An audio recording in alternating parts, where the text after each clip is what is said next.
Halo, selamat datang. Pernah nggak sih Anda kepikiran, kira-kira 5 tahun lagi pekerjaan Anda atau bahkan industri tempat Anda bekerja bakal jadi seperti apa? Nah, ada laporan terbaru dari World Economic Forum yang ngasih gambaran soal perubahan super besar di pasar kerja. Dan kali ini kita akan bedah bareng-bareng. Ini dia pertanyaan utamanya yang akan kita coba jawab bareng-bareng. Tujuannya bukan buat nakut-nakutin loh, tapi biar kita semua bisa siap-siap. Karena suka nggak suka, perubahan itu lagi terjadi. Dan jujur aja, kecepatannya luar biasa. Angka ini kuncinya.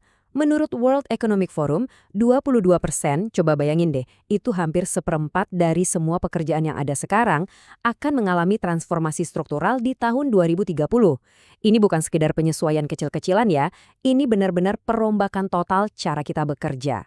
Oke, jadi apa sih artinya transformasi ini? Ini tuh bukan cuma soal pekerjaan yang hilang, nggak sesederhana itu. Ini lebih mirip perombakan besar-besaran, di mana ada peran yang hilang, tapi di sisi lain banyak juga peran baru yang justru muncul. Yuk kita lihat angkanya. Coba lihat skala perubahannya. Diperkirakan ada 170 juta pekerjaan baru yang bakal muncul, tapi di saat yang sama, 92 juta pekerjaan juga akan tergantikan. Artinya apa? Secara total, kita justru akan melihat pertumbuhan sekitar 78 juta pekerjaan secara global. Jadi ini bukan akhir dari pekerjaan, tapi sebuah evolusi besar-besaran. Pertanyaan selanjutnya, apa sih yang jadi pendorong semua ini? Ternyata, ada beberapa kekuatan besar yang lagi mengubah pasar kerja kita secara fundamental. Ada 4 kekuatan raksasa yang bekerja barengan. Pertama, akses digital yang makin meluas. Kedua, adopsi AI yang masif. Bahkan 86% perusahaan percaya ini akan jadi pengubah terbesar. Lalu ada transisi ke energi hijau. Dan terakhir, pergeseran ekonomi dan demografi global. Masing-masing aja udah kuat, apalagi kalau digabung. Mereka ini yang menciptakan gelombang perubahan dahsyat. Nah, sekarang kita masuk ke bagian yang paling ditunggu-tunggu. Pekerjaan mana sih yang bakal jadi pemenang? Dan mana yang paling beresiko? Yuk kita lihat datanya secara spesifik. Tapi sebelum kita lihat daftarnya, penting banget nih buat kita paham bedanya dua jenis pertumbuhan ini. Ada pertumbuhan tercepat, ini artinya pekerjaan yang mungkin baru dan naiknya pesat banget secara persentase. Terus ada pertumbuhan terbesar. Ini pekerjaan yang menciptakan lowongan paling banyak secara jumlah. Keduanya menceritakan kisah yang berbeda, tapi sama-sama penting. Oke, kita mulai dari yang menurun dulu ya. Mungkin ini nggak terlalu mengejutkan. Peran-peran yang sifatnya rutin, berulang-ulang, kayak petugas entry data, teller bank, sama petugas pos, itu menghadapi penurunan paling tajam. Kenapa? Ya karena otomatisasi dan digitalisasi bisa mengerjakan tugas-tugas ini dengan jauh lebih efisien. Nah, di sisi lain, coba lihat pekerjaan yang pertumbuhannya paling cepat. Semuanya soal teknologi dan data. Spesialis AI dan machine learning, spesialis big data, insinyur fintech. Ini benar-benar cerminan langsung dari kekuatan perubahan yang tadi kita bahas.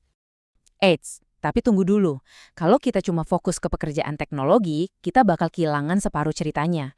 Soalnya, pertumbuhan pekerjaan terbesar secara jumlah absolut justru menceritakan kisah yang sangat berbeda. Secara jumlah, pekerjaan yang paling banyak dibutuhkan justru yang seperti ini. Pekerja pertanian, pengemudi pengiriman, pekerja konstruksi, tenaga penjual, dan asisten perawatan pribadi.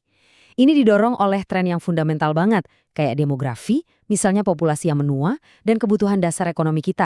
Nah, ini membawa kita ke satu poin yang krusial banget. Fokusnya tuh sekarang mulai bergeser. Bukan lagi soal jabatan atau titel, tapi soal keterampilan inti yang kita punya. Karena keterampilan yang tepat itu bisa kita bawa ke berbagai macam peran. Coba deh renungkan ini.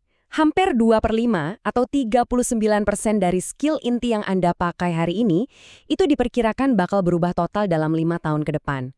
Ini pesannya jelas banget, belajar seumur hidup itu bukan lagi pilihan, tapi sudah jadi keharusan. Terus, skill apa aja yang paling dicari? Di puncak daftar ada analytical thinking atau pemikiran analitis, diikuti sama creative thinking atau pemikiran kreatif, baru deh keahlian teknis kayak AI dan big data. Tapi coba lihat nomor 5, ketahanan, fleksibilitas, dan kelincahan. Ini adalah skill-skill khas manusia yang nggak akan pernah bisa diotomatisasi. Nah, ini nyambung ke ide yang keren banget, augmentasi.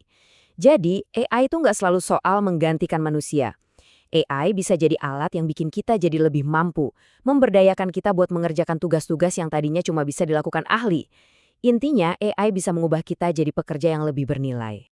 Oke, setelah melihat semua data ini, pertanyaan paling pentingnya sekarang adalah, jadi kita harus gimana? Gimana caranya kita bisa melewati masa depan pekerjaan ini dengan percaya diri? Jawabannya makin ke sini, makin jelas. Pendekatannya adalah skills first, atau mengutamakan keterampilan. Perusahaan sekarang makin memprioritaskan skill yang bisa dibuktikan, dan kompetensi nyata, ketimbang kredensial tradisional kayak ijazah. Apa yang bisa Anda lakukan, itu jauh lebih penting daripada gelar apa yang Anda punya.